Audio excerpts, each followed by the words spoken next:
Hello, welcome to Kush News, the newscast of the African diaspora. I'm your anchor, Ochanda, daily bringing you the top stories from Africa and the Caribbean. Let's take a look at today's news on Thursday, October 26, 2023. We go to Nigeria, where a Supreme Court has upheld an election. The Supreme Court in Nigeria has thrown out both opposition challenges to President Bola Tinubu's election win. The two main opposition candidates, the People's Democratic Party's candidate Atiku Abubakar and Labour Party's candidate Peter Obi, had sought to reverse February's presidential election, alleging that it was marred by irregularities. This had raised a number of issues, including the eligibility of Tinubu and his running mate, Kashim Shettima, to stand for election, Tinubu's failure to secure the 25% of valid votes in Abuja, and the Independent National Electoral Commission's failure to electronically transmit polling unit results and allegations of voter manipulation in favor. The Supreme Court of Nigeria had upheld, and now we officially have the President Bola Tinubu. Those in Nigeria, let us know your thoughts. Let us know if you had any thought that this case or the two cases from either Peter Obi or Abubakar were going to go in a different way. We go to Libya, where the parliament is ordering envoys of other countries out of the country. The Libyan parliament on Wednesday requested that ambassadors from countries that support Israel in its conflict with Hamas leave the country. In an announcement posted on its official website, the parliament, located in the east and supported by its leader Khalifa Haftar, said that it would threaten to shut off energy supplies if the massacre against Palestinians continue. Since the start of this conflict, Libyans have been demonstrating their support for Palestine, especially in the wake of the fatal hospital explosion in Gaza back on October 17th. The African Union and African presidents have been calling for an end to the current escalation between Israel and Hamas. Meanwhile, the Southern African Litigation Center has called on the 33 African states that are members of the ICC to lobby for a full ICC investigation into reports of grave human rights violations and war crimes in Gaza. Rallies have been held across Africa expressing support for the Palestinian people, especially in South Africa, where several 100,000 have marched in show of solidarity, with demonstrators holding place cards and flags. Those in Libya, let us know your thoughts. Let us know on if you have heard it directly from you. Let's go to East Africa and Uganda, where a Central African head of state is on a 2-day visit. The president of Sao Tome and Principe, Carlos Villanova, has arrived in Uganda on a 2-day working visit at the invitation of his Ugandan counterpart, Museveni. A statement by the Ugandan State House said that Villanova arrived in the country on Thursday morning and was received by the Director General of the External Security Organization and Ambassador and Air Force Commander.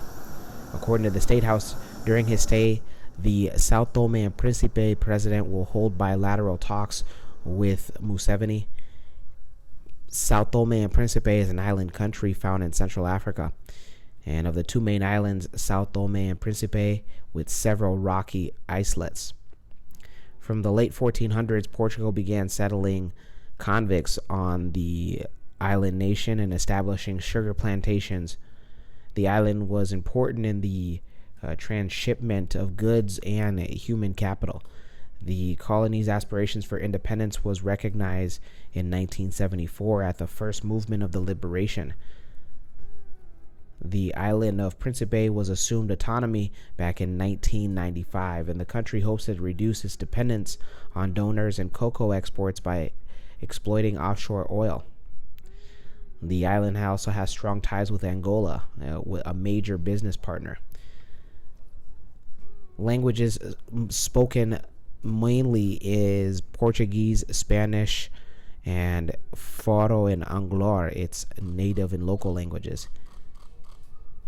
Ugandans moving to Sao Tome and Principe aren't required to apply for a visa if they wish to go for short days, but it's required to obtain an electronic travel authorization before entering the island nation. The bilateral relations between the two countries are not as strong, but maybe after this 2-day visit, they are open to another chapter to open for bigger relations. Those in Uganda, let us know on if you will get a chance or you're looking forward to maybe seeing the head of state of this Central African island nation. Let's go to the Caribbean and end it there. We go to Jamaica, where Jamaican farmers are encouraged to grow more ginger. Farmers across Jamaica are being urged to tap into the global growing demand for spice crops by embracing the cultivation of ginger. According to the Minister of Agriculture, Floyd Green, the country is at a stage where spices, especially ginger, is in high demand, such high demand that overseas that it'd be tantamount to the agricultural malpractice to not pursue it. The Minister for Agriculture is quoted as saying that Jamaica possesses the ideal climate and fertile soil to cultivate ginger by exceptionally quality. And by capitalizing on this advantage, our farmers can tap into the ever-expanding global market. He also emphasized the importance of Jamaican ginger in international markets, particularly in the food and beverage industry, where the crop is used as a flavoring agent and an aroma spice.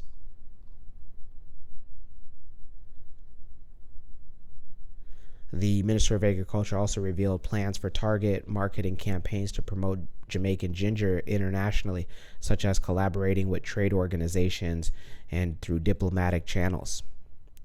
Those in Jamaica, let us know on if you are or you know a Jamaican ginger farmer. I know I hear at Kush News we like to drink tea and we like to put ginger on our tea. So, if you know any ginger farmers in Jamaica or anywhere in the Caribbean, let us know. We'd love to get a sample of that. When we come back, we'll have today's African proverb of the day. Don't go anywhere. And I represent Africa. All my Africans in the building, where you at? This is fucking bars.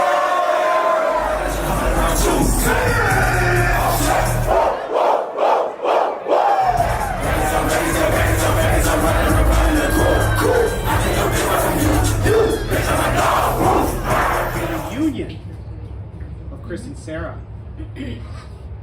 Chris, repeat after me. Now this is just freestyle, by the way, guys. The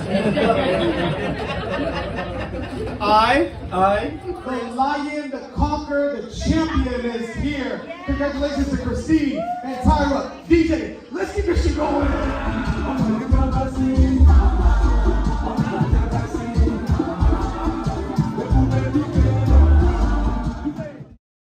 For birthdays, baby showers, weddings, visit www.mccadero.com, the official website of the #1 MC in the game.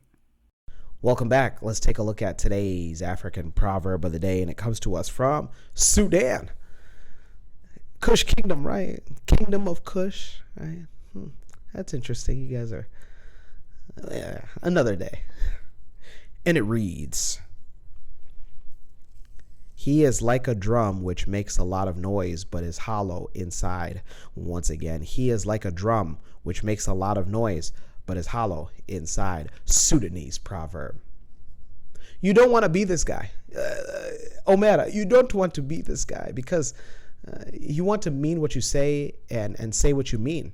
That's essentially just being a man.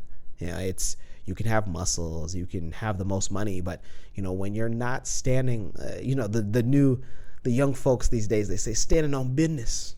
I'm standing on business. But again, just saying what you mean, and no matter how anybody feels about it, standing by that word.